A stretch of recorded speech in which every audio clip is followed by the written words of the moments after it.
అతి తక్కువ వడ్డీ రేట్లకే పొందండి Punjab national bank home loans, car loans. Zero processing fee, zero documentation charges. వెంటనే మీ బ్రాంచ్ ని సంప్రదించండి. ఆమదాలవలస నియోజకవర్గం ఆంధ్రప్రదేశ్లో ప్రభుత్వాన్ని శాసించే ఒక కాన్స్టిట్యున్సీగా సెంటిమెంట్ ఉన్నటువంటి నియోజకవర్గంలో ఒక అమానుషమైనటువంటి ఘటన 23 కుటుంబాలకు సంక్రాంతి పర్వదినాలను దూరం చేసింది అనడానికి ప్రస్తుతం ఈ కూలిపోయిన నుండి ఇల్లే సాక్ష్యం. సుమారు 4 దశాబ్దాలుగా ఆమదాలవలస హెడ్ క్వార్టర్కి సమీపంలో చిన్న జొన్నవలస ఆంధ్ర ఇది హిరమండలం, అదేవిధంగా ఏబీ రోడ్డుగా పేరు చెప్పినట్టు రోడ్డు పక్కన నివాసం ఉంటున్నారు. ఈ 23 కుటుంబాలు కూడాను 4 దశాబ్దాలుగా ఇక్కడ నివాసం ఉంటున్న నేపథ్యంలో ఎవరు ఆగ్రహం లేకపోతే ఎవరు శాపమో ఈరోజు ఇళ్ళన్నీ కూడాను పూర్తిగా కుప్పకూల్చే పరిస్థితి. ఇళ్లలో ఉన్న సామాన్లు కూడా బయటికి తీయకుండా ఈరోజు ఈ ఇళ్ళని కూల్చడానికి గల కారణం ఏంటి చూస్తే కనుక ఏబీ రోడ్డు, ఈ రోడ్డు విస్తరణ పనులు కూడా కావట్లేదు. కనీసం విస్తరణ పనుల నేపథ్యంలో ఇల్లు ఆటంకంగా ఉన్నాయి తొలగిస్తారనుకుంటే అది కూడా కాదు. ఎటువంటి నోటీసులు కూడా లేకుండా ఈరోజు మాత్రం ఆవాసయోగ్యమైనటువంటి ఇళ్లను కూల్చివేట వెనక ఎవరి హస్తం ఉంది, ఎవరి స్వార్థం ఈరోజు ఈ కుటుంబాల్లో చీకట్లు అనుకునే చేసే చూస్తే కనుక ఆవాసం ఉన్నటువంటి ఇళ్ళగా చెప్పుకున్నటువంటి ఏదైతే విద్యుత్ సరఫరా, అదేవిధంగా సాగునీటి సరఫరా, ఇవన్నీ కూడా ఇంటింటికి కూడా ఈ పథకాలకన్నిటికీ అర్హులైనటువంటి ఈ కుటుంబాలకి ఈరోజు ఎందుకు ఈ దుస్థితి పట్టింది? నిలువు నీడ కోల్పోయి సంక్రాంతి ముందున రోజుల్లో ఇలా నిలువు నీడలేక కుటుంబాలతో ఎక్కడ ఆవాసం ఉండాలో తెలియనటువంటి ఒక దుర్భర జీవనం సాగించడానికి ఈ 23 కుటుంబాలపై ఎవరి అక్కసు ఈరోజు వారి పార్టీ శాపంగా మారింది. అసలు చిన్న జొన్నవలస అంటే సమీపంలో జూట్ మిల్ ఉండేది, చుట్టుపక్కల కూడాను చాలామంది వందలాది మంది ఉపాధి పొందారు. అటువంటి చిన్న జొన్నవలసలో చోటు చేసుకున్నటువంటి ఈ అమానవీయ ఘటన మాత్రం ఈ కుటుంబాల్లో సంక్రాంతి పండుగను దూరం చేసిన దాంట్లో ఎటువంటి ఆశ్చర్యం లేదు.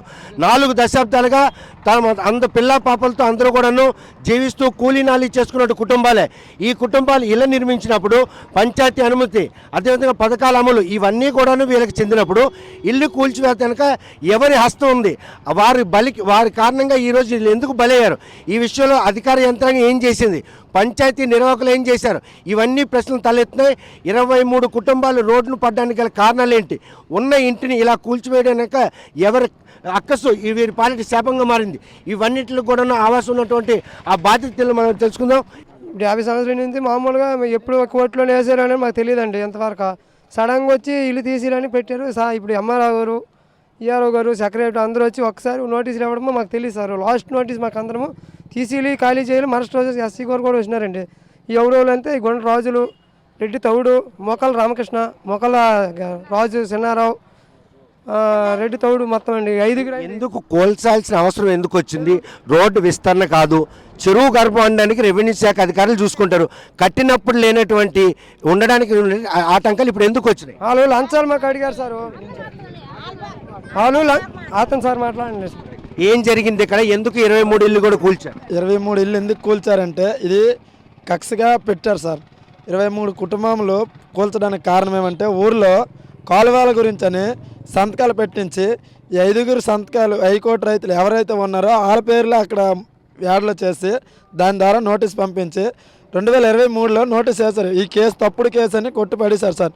మళ్ళీ కంటెంప్ట్ కేసు అంటే మాపై కాకుండా కలెక్టర్ గారి మీద, ఎంఆర్ఓ గారి మీద, వాళ్ళ మీద చర్యలు తీసుకుని 23 కుటుంబాల మీద వాళ్ళకి అక్కసు ఏ విషయంలో వారికి ఆటంకం కలిగిస్తున్నారని మా వల్ల అయితే ఏమి ఇబ్బందులు లేవు సార్. కానీ మా వల్ల వాళ్ళ వల్ల మాకు ఇబ్బంది, లంచాలు అడుగుతున్నారు సార్. మేము ఇవ్వలేక మా మీద వాళ్ళకి కక్ష పెట్టారు సార్. అంటే ఇల్లు కట్టినప్పటి నుంచి అనుమతుల కోసం వారు లంచాలు డిమాండ్ ఇచ్చిన అప్పటి నుండి ఇప్పటి వరకు అదే పరంపర కొనసాగిందా? అదే పరిస్థితి అవుతున్నాయి. మేము శరీరాక్రమంలో ఉన్నామనేసి పెట్టారు సార్. శరీరాక్రమంలో మేము ఎవరి ఆస్తిలో మేము దిగిపోలేదు, ఎవరి ఇంట్లో మేము దిగిపోలేదు, ఎవరి పొలాల్లో మేము కట్టలేదు. అంతా ఈ ఊరేనా? చిన్న జొన్నవలస వాసులేనా? ఈ ఊరే. 40 సంవత్సరాల నుండి ఆధార్ కార్డు ఉంది, రేషన్ కార్డు ఉంది, ఇంటి పన్ను అన్నీ ఉన్నాయి సార్. తాగునీరు కొలయలు కూడా వేస్తారు సార్. అప్పుడు తీసేవచ్చు కదా సార్. 2 రోజులు టైం అడిగాను సార్ రేకులు ఎప్పడానికి కూడా. ఆపటి కూడా ఇది లేదు సార్ మా మీద. 2 రోజులు మాకేమో తీసుకెళ్ళి సైట్లో తీసుకెళ్లారు. ఇల్లు స్థలాలు ఇస్తామనేసి చెప్పినట్టు తీసుకెళ్ళి ఇల్లులు మొత్తం కూల్చేస్తారు సార్. చూస్తే కనుక ఏదైతే చెరువు గర్భంలో ఇల్లు నిర్మాణం చేపట్టారని ఒక అక్కసు, మరోవైపు ఓట్లేసి గెలిపించిన ప్రజాప్రతినిధులే ఇల్లు కట్టిన నాటి నుండి నేటి వరకు కూడాను వారి వద్ద సొమ్ము డమ్ములు డిమాండ్ చేయడం, ఇచ్చిన వారిని మాత్రం చూసి చూడకపోవడం. ఈరోజు వారికి తెలియకుండా న్యాయస్థానాన్ని ఆశ్రయించి పండగ ముందు వారి ఇల్లు కూల్చడానికి మాత్రం ఈ గ్రామంలో కొందరు పెద్దలే కారణం కూడా వాపోతున్నారు. కనీసం ఇల్లు సద్దుమణిగా చేసే సమయం ఇమ్మన్నా కూడాను వారెవరూ కూడాను కనీసం వినకుండా ఇలా మమ్మల్ని రోడ్డు మీద పడేసారని ఆవేదన వ్యక్తం చేస్తున్నారు. ఇక్కడ మీ ఇల్లు ఎన్నాళ్ళు బట్టి ఇక్కడ ఉంటున్నారు, అసలు ఎందుకు ఈ ఇల్లు ఇలాగ మీకు కూల్చేసిన పరిస్థితి? 50 సంవత్సరాలు బట్టి ఉన్నాము ఇక్కడ. ఎంతవరకు మాకు ఏ అభ్యంతరము లేకుండా మేము వాళ్ళు దీని మీద కూడా లేము. మా కష్టం మీద మేము బతుక్కొని అలాగే ఉంటుండగా ఇప్పుడు మాకు తెలియకుండా ఇలాగ చేస్తారు అంతే. అంటే మీరు నివాసం ఉంటున్నప్పుడు కనీసం రెవెన్యూ అధికారులు వచ్చి చెప్తారు, లేకపోతే ఇల్లు ఏమో ఆక్రమ కట్టలేదు చెప్పలేదు బాబు, అలాగనే చెప్పలేదు. చెప్తే మేము ఏదో జాగ్రత్తలు పడదాం కదా బాబు, మరి అలాగనే చెప్పలేదు.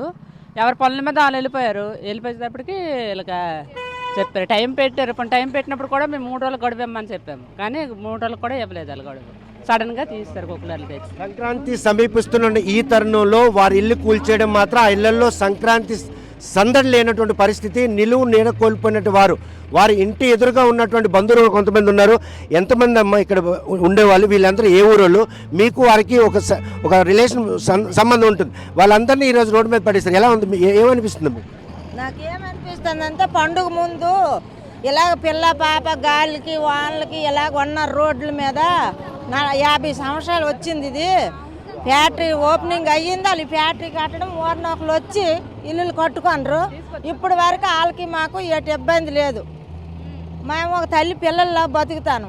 ఈరోజు పెళ్ళిళ్ళు పేరెంటకాలు అన్నీ చేసుకొని ఇక్కడ ఉన్నారు. ఇగో 2వ నెలలో పెళ్ళి, ఈ 2వ నెలలో 22 పెళ్ళి. ఆ పెళ్లి విషయం పెట్టుకొని మరీ దారుణంగా మా ఊర్లో 5-6 చేస్తున్నారు ఈ పని.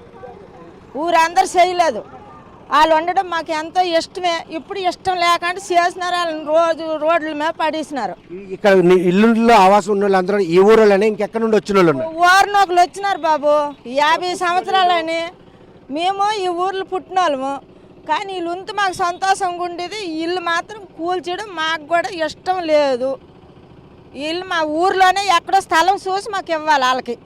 వాళ్ళకి దారి పెట్టాలి, వాళ్ళకి ఇల్లు కట్టాలి. ఇల్లు కడితేనే ప్రభుత్వము మంచి పని చేసిందని మేము మెచ్చుకుంటాము. సంక్రాంతి అందరూ కూడా సరదాగా ఇళ్ళకి వస్తుంటారు, బంధువులు వస్తారని ఆశకేది. కానీ ఆ 23 ఇళ్లలో అటువంటి పరిస్థితి లేదు. అందరూ పండుగలకి ఆడపిల్లలకి అక్కిపిల్లలకి అందరికీ చెప్పుకోనరు. కానీ మరి ఇప్పుడు వాళ్ళు రోడ్డు మీద ఉంటే ఎవరు వెళ్ళాలంటే వస్తారు. వాళ్ళే రోడ్ల మీద ఉంటే ఆడపిల్లలు ఏడడం తప్ప ఏట్లేదు. మేము ఊర్లో ఉన్న వాళ్ళం కూడా ఏడమే, కానీ మరి మేము మంచి వాళ్ళు ఉన్నాము, చెడ్డోళ్ళు ఉన్నారు. ఆ చెడ్డోళ్ళే ఈ పని చేసినారు. ఈ 50 సంవత్సరాలు అయింది. వాళ్ళకి మాకు తగువ కాదు, ధర్మం కాదు, ఏట్ లేదు. ఈ ఎదవులకి డబ్బులు ఇవ్వకపోతే ఈ పేదోళ్ళు డబ్బులు ఇవ్వకపోతే ఈ పని చేస్తున్నారు బాబు. చిన్న జొన్నవలస సమీపంలోని ఏబీ రోడ్డు పక్కన ఉన్నటువంటి వీళ్ళంతా కూడాను 50 ఏళ్ళుగా ఇక్కడ ఆవాసం ఉంటున్నారు. వాళ్ళు ఇల్లు నిర్మించినప్పుడు ఉన్నటువంటి ఆటంకాలు ఏమైనా తొలగిస్తామని చెప్పి డబ్బులు అడిగిన ఊరు పెద్ద మనుషులు కొంతమంది 50 ఏళ్ళుగా వారి దగ్గర నుండి రక్తం పిండినట్టు డబ్బులు వసూలు చేసుకునే పరిణామాలు ఉండేవి. కాకపోతే ఈ విషయంలో చెరువు గర్భంలో ఇల్లు కట్టారనే ఉద్దేశంతోనే ఈరోజు వారిపై ఈ అక్కసు ప్రదర్శించారు. ఈరోజు నిలువు నేడు కూడా లేకుండా చేసినటువంటి పరిస్థితి. సంక్రాంతి పండుగ కోసం బంధుమిత్రులు కూడా పిలిపించారు. ఈ పిలిపించిన నేపథ్యంలో వారు వస్తారని ఆశగా ఎదురు చూసినటువంటి 23 కుటుంబాలకు సంబంధించినటువంటి యజమానులు కూడాను ఈరోజు ఇల్లు పూర్తిగా కూలవేర్చడం, అదేవిధంగా నిలువు నేరు కోల్పోవడం, ఈ పరిణామాలన్నీ కూడాను చిన్న జొన్నవలసలో ఆవాసం ఉంటే ఈ 23 కుటుంబాలను మాత్రం విషాద ఛాయలు అలుముకోవాలని చెప్పుకోవచ్చు. మీ ఇల్లు ఎక్కడ ఉండేది, మీ ఎంతమంది మీ ఇంట్లో ఉండాలి, 23 కుటుంబాలు కూడా ఎలా కలిసి ఉండాలి, ఎన్నాళ్ళు ఉండి ఉన్నారు? కలిసిమెలిసి ఉన్నాం సార్. మేము కలిసిమెలిసి ఉన్నాము, కూల్ చేసుకొని మేము శుభ్రంగా బతుక్కుంటామని చూడలేకపోండ్రు బాబు. చూడలేక మాకు లంచం ఇస్తే మీకు ఇక్కడ ఉంచుతాము, లేకపోతే మీకు ఏం చేస్తామో మాకే తెలియదని మాకు ఇలా మోసం చేశారు బాబు. ఇంత కష్టం వచ్చింది కదా, అధికారులకు ఎవరికైనా చెప్పారు ఈ కష్టాన్ని? చెప్పాము సార్, చెప్పాము. మీకు కోన్లు ఇస్తాము, మీకు ఇల్లు కట్టేసి ఇస్తాము, నష్టపరిహారం ఇస్తాము అని చెప్పారు బాబు. కానీ ఇంతవరకు ఏటీ లేదు. సంక్రాంతి వస్తుంది కదా, బంధువులు గట్టి చెప్పుకొని ఉంటాం. మరి బాబు బంధువులకు చెప్పుకొని మేమే రోడ్డు మీద ఉంటే మా పిల్లలు అన్నారు మేము వచ్చి ఎక్కడ ఉంటాము, మీరే రోడ్డు మీద ఉంటే మా ఒళ్ళు మేము వచ్చి ఎక్కడ ఉంటాము, మీకు ఏదో ఎక్కడో గూడు వచ్చినట్టు చూసుకోండి, మేము రాలేమని చెప్పేశారు మా పిల్లలు. మేము కడుపు తరుక్కొని మేము ఏడుచుకొని మొరలుని ఉన్నాం బాబు. సంక్రాంతికి బంధువులు చెప్పారు కదా, మరి వాళ్ళందరూ వచ్చే పరిస్థితి ఉందా? మరి ఏడు చేస్తాము, చెప్పిన వీళ్ళకి పిల్లలకు కూడా తీయలేపన్నాము. మేము నౌకరీ చేసుకుంటే రైతులు కూడా ఒక అలాగే రాత్రి వేళ అలాగే సత్యం ఎవరు మంచి నీరు కూడా ఇవ్వలేదు. అలా వచ్చింది మా పరిస్థితి. మరి ఈ కష్టాన్ని కనీసం అధికారులకు ఎవరికైనా చెప్పారా? చెప్పినాం కానీ మాకు తెలియదు అమ్మా అని చెప్పేసారు. చెప్పినా ఊరు రైతులకు చెప్పినాం కానీ ఎవరు రైతు పట్టించుకోలేదు అసలు. కళ్ళ ముందే ఇల్లు కూల్చేసినప్పుడు ఏమని? రాలేదు సార్, ఒక్కలైనా వచ్చి రోడ్ల మీద మోటార్లతో రోడ్ల మీద ఉన్నాం. ఏ రైతులు మా ఊరు రైతులు ఒక్కలు వచ్చి ఇలా కొన్నారు, పేదలు ఇలా కొన్నారు. పని గోడ పెట్టిన వాళ్ళు గోడ పెట్టిన వాళ్ళు మంచి చెడ్డ ఎవరికి ఆలోచించలేదు. ఒక్కరైనా వచ్చి రోడ్ల మీద ఉన్నారు కదా, ఒక నీటిలో ఉండండి, ఒక చెట్లో ఉండండి కూడా ఎవరు రాలేదు. నీళ్ళు కూడా ఇవ్వలేదు. ముసలితో సైతం చిన్నపిల్లలతో సైతం రోడ్ల మీద పడుకున్నా సరే ఎమ్మరు కూడా వచ్చి కుక్కలేరు, మేము ఎంత పేద ఏం పడినా సరే కుక్కలేరు వచ్చి ఆపలేదు. అక్కడ సైట్ వేస్తామన్నారు, అక్కడ మేము వెళ్ళాం ఎమ్మారోతో. అక్కడికి వెళ్ళి సైట్లు వేస్తామంటే మేము అందరం వెళ్ళిపోతే వెళ్ళి వచ్చారు కానీ మొత్తం కూల్చేసారు. ఇది ఎవ్వరు కనీసం పట్టించుకోలేదు. 3 రోజులు 4 రోజులు ఆకలితో రోడ్ల మీద ఉన్నాం సార్ మేము. మా పరిస్థితి తమ ఇళ్లను కాపాడుకునేందుకు వారు చేస్తున్న ప్రయత్నంలో తప్పుడు మాటలు చెప్పి స్థలం ఇస్తామని చెప్పిన అధికారులు మాత్రం స్థలం వద్దకు బాధితులందరూ తీసుకెళ్ళడం, ఈ బాధితులందరూ స్థలం చూడడానికి వెళ్ళొచ్చే క్రమంలోనే ఇళ్లలో సామాన్లు కూడా తీయకుండా ఇళ్లను కూల్చే పరిస్థితి. సంక్రాంతి పండుగ సమీపిస్తుంది. పట్టణాల ప్రజలందరూ కూడా పల్లెల్లో సకుటుంబ సమేతంగా పండుగ చేసుకునేందుకు వచ్చే తరుణంలో చిన్న జొన్నవలసలో చోటు చేసుకున్నటువంటి ఈ 23 కుటుంబాల విషాద ఛాయలు మాత్రం ప్రతి ఒక్కరిని కూడా కంటతడి పెట్టిస్తుంది. తనతో పాటు 50 సంవత్సరాలుగా రిలేషన్ ఉన్నట్టు ఎదురున్న ఇళ్లలో కూడాను ఆవేదన వ్యక్తం చేసే పరిణామాలు. అధికార యంత్రాంగం ఒక దుర్మార్గ చర్యకు పాల్పడ్డ దండానికి ఇల్లు కూల్చే ప్రక్రియ మాత్రం ఎంత ప్రాధాయపడినా కూడాను వెళ్ళలేదు కదా. ఇంట్లో సామాన్లు తీస్తామని కూడా కనీసం సమయం లేదు. 3 రోజులు బట్టి ఈ ప్రక్రియలో ఆ అధికారులు ఏమన్నారు? అధికారులు ఏమన్నారు? ఇలాగే అంటాను, మీలాగే అన్నారు. ఇలా జరిగింది, ఇంత దారుణం జరిగింది, ఏడు చేస్తారు, మంచి చెడ్డేటి ఇలా చేయొచ్చా అనేసి. ఈ 23 ఏళ్లలో ఒక ఇంట్లో వాళ్ళ అబ్బాయికి పెళ్లి కూడా కుదిరింది, నిజమేనా? మా మనవడే పెళ్ళే. ఎప్పుడు మీ మనవడి పెళ్లి? ఇంకా పండగ పోతే పండగ పైన వెంటనే పెళ్ళి. అగో గోళ్ళు ఒకటి తిరదూసిన కొత్త కట్టుకున్నారు, ఎన్నాళ్ళు అవ్వలేదు. వాళ్ళు గోళ్ళు పెడతాన్నారు ఇంట్లో. మా మనవడికే పెళ్ళి. చూస్తే కనుక ఒకవైపు సంక్రాంతి పండుగ దూరమైన 23 కుటుంబాల్లో ఏ కుటుంబాన్ని కూడాను టచ్ చేసినా కూడా వారికి ఉన్న కష్టాలు మాత్రం కడగండ్లని చెప్పుకోవచ్చు. ప్రస్తుతం మాత్రం ఏదైతే 23 కుటుంబాల్లో ఒక ఇంట్లో ఒక అబ్బాయికి పెళ్లి సంబంధం కూడా కుదిరింది. ఫిబ్రవరి 22న పెళ్లి సంబంధించిన సరంజామా కూడా చేస్తున్నట్టు ఈ నేపథ్యంలో 23 ఇళ్లను కూడాను నిలువు నీడ లేకుండా చేసినటువంటి ఈ గ్రామానికి చెందిన పెద్ద మనుషుల ఆకృత్యాలకి అధికార యంత్రం కూడా ఆర్జ్యం పోసింది. న్యాయస్థానంలో ఉన్నటువంటి ఈ వివాదాన్ని చెరువులు గర్భంలో నిర్మాణాలు చేపట్టారు కాబట్టే తొలగించాలని కనీసం నోటీసులు ఇవ్వాలి. వీరందరూ కూడాను గ్రామస్తులతో పాటు ఇతర ప్రాంతాలతో వచ్చిన వారు కూడాను 50 ఏళ్ళుగా ఇక్కడ ఆవాసం ఉంటున్నా కనీసం ఒక చర్య ఉంటుంది. ఎవరినైనా కూడా ఇళ్ళు ఖాళీ చేయాలనుకుంటే రహదారుల విస్తరణ పనులు కానీ చేసినట్టయితే వారికి నష్టపరిహారం ఇవ్వాలి. అదేవిధంగా ప్రత్యామ్నాయంగా నివాసం ఉండే స్థలాన్ని కూడా కేటాయించలేదు. వంశధార నిర్వాసితుల విషయంలో ఎటువంటి నిబంధనలు ఉన్నాయో అటువంటి నిబంధనలు పాటించవలసిన అధికారులు ఈరోజు నిబంధనలకు తూట్లు పొడిచి ఎవరో కొంతమంది స్వార్థపరులు ఇచ్చినటువంటి ఫిర్యాదు మేరకు 23 మంది కుటుంబాలను కూడా రోడ్డును పడేశారు. సంక్రాంతి పండుగ సమీపిస్తుంది. పిల్లా పాపలకు కూడాను ఆహ్వానాలు పంపించడం వారు వస్తారని తెలిసినటువంటి వారు ఆ సంక్రాంతి సంబరాలకి కావాల్సిన ఏర్పాట్లు చేస్తున్న ఈ క్రమంలో 23 ఇళ్లను కూడాను అధికారులు భూమట్టం చేయడం, ఇళ్లలో ఉన్న సామాన్లు కూడా తీసేందుకు వ్యవధి ఇవ్వడం, ఈ పరిణామాలన్నీ కూడా ఆమదావలస పట్టణానికి సమీపంలో చిన్న జొన్నవలసలో చోటు చేసుకునే ఈ హృదయ విదారకమైనటువంటి ఘటన మాత్రం ప్రతి ఒక్కరిని కూడా కలతకు గురిచేస్తుంది. పండగ సమీపిస్తున్న ఈ తరుణంలో 20 మంది కుటుంబీకులు కూడా ఈరోజు నిలువు లేకుండా చేసింది. మరోవైపు చూస్తే కనుక ఎవరైతే ఈ 23 ఇళ్లలో నివాసం ఉంటుందో ఒక కుటుంబం ఉందో ఆ కుటుంబానికి సంబంధించి ఒక ఇంట్లో మాత్రం కొడుక్కి పెళ్లి సంబంధం సెట్ అయింది. పెళ్లి సంబంధించినటువంటి ప్రక్రియ కూడా మొదలుపెట్టారు. ఎప్పుడమ్మా మీ అబ్బాయికి పెళ్లి? మీరు ఎన్నాళ్ళు బట్టి ఇక్కడ ఉంటున్నారు? మేము ఉండే నాటికి 40 సంవత్సరాలు బాబు. మా పిల్లలకి 1 నెల 22 కానీ పెళ్ళి బాబు ఈ రేకులు తీసుకుంటాము, ఈ పైపులు తీసుకుంటామని గంట పర్మిషన్ ఇవ్వమంది ఇవ్వలేదు. పేక మీద కత్తి తోసినారు.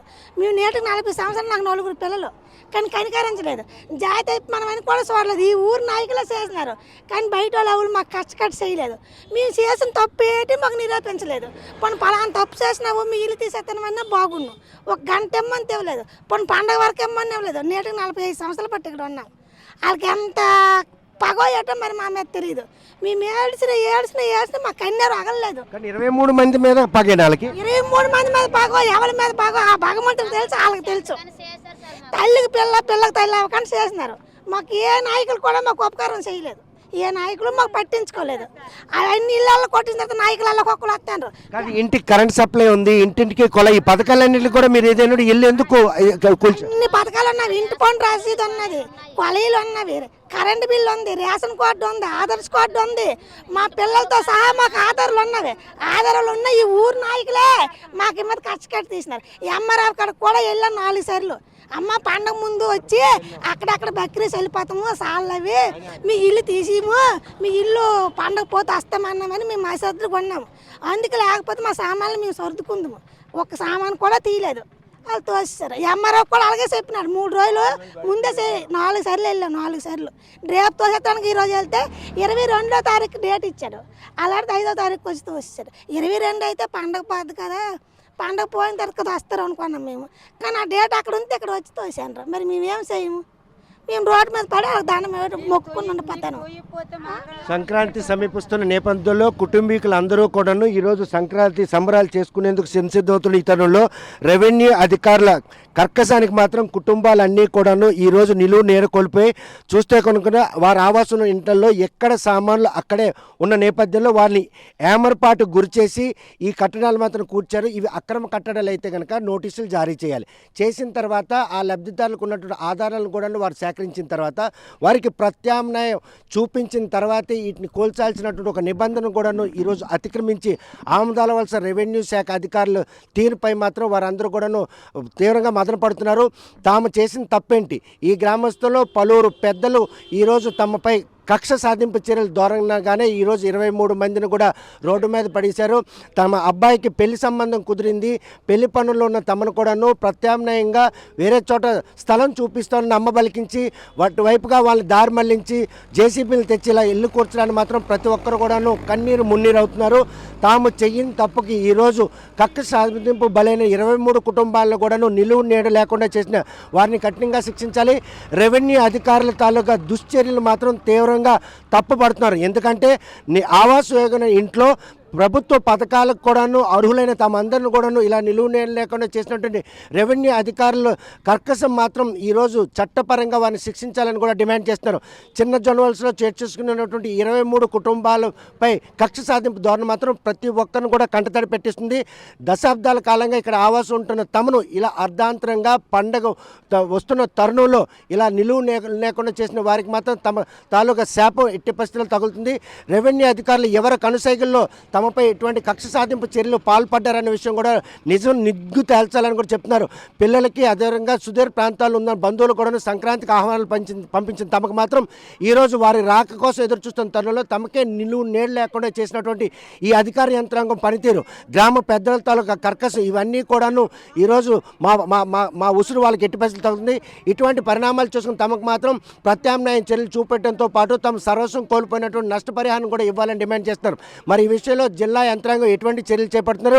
ఒక రాష్ట్ర మంత్రి, ఒక కేంద్ర మంత్రి ప్రాతినిధ్యం చూస్తున్నట్టు ఈ జిల్లాలో ఈ 23 కుటుంబాలు జరిగిన అన్యాయాన్ని ఎవరు దీన్ని సీరియస్గా తీసుకుంటారు? రెవెన్యూ అధికారులు తప్పడతారా, లేకపోతే వీరిపై ఎవరైతే కోర్టుకెళ్లారో ఆ ప్రజాప్రతినిధులు తప్పడతారా? ఈ పరిణామాలన్నీ కూడాను ఈ 23 కుటుంబాలకి న్యాయం జరిగే విధంగా ఏ ప్రభుత్వం వీరికి అండగా ఉంటుందో అనే విషయం వేచి చూడాల్సిందే. జొన్నవలస నుండి వీడియో జర్నలిస్ట్ రామకృష్ణతో సత్యం, RTV శ్రీకాకుళం. మరిన్ని వీడియోస్ కోసం ఛానల్ ని సబ్స్క్రైబ్ చేయండి. లేటెస్ట్ అప్డేట్స్ కోసం వాట్సాప్ ఛానల్ ని ఫాలో అవ్వండి. ఆ లింక్ డిస్క్రిప్షన్ లో ఉంది.